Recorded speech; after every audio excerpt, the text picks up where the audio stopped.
Hello all, ఇంట్లో వాళ్ళు మసాలాలు లేకుండా హెల్తీగా మాకేమైనా చేసి పెట్టొచ్చు కదా అని అడిగినప్పుడు ఒక్కసారి ఈ రెసిపీని ట్రై చేయండి. Healthy and home made recipes కావాలంటే మా ఛానల్ని సబ్స్క్రైబ్ చేసుకోండి.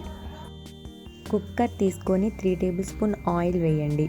ఆయిల్ హీట్ అయ్యాక లవంగ, చెక్క, ఇలైచి, బిర్యానీ ఆకు వేసి ఎర్రగా అయ్యాక ఉల్లిపాయలు వేయండి.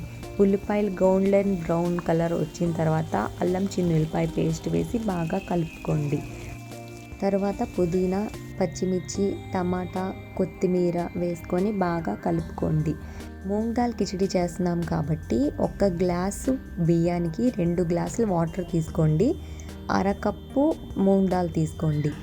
టమాటాలు బాగా ఫ్రై అయిపోయిన తర్వాత మనం ముందుగా కొలిచి పెట్టుకున్న 1 గ్లాస్ బియ్యానికి 2 గ్లాసులు వాటర్, అంటే నేను 2 గ్లాసెస్ బియ్యం తీసుకున్నాను, అంటే 4 గ్లాసెస్ వాటర్ వేయాలి. 4 గ్లాసెస్ వాటర్ కలిపేసి అందులో ఉప్పు వేసి బాగా మరిగించాలి.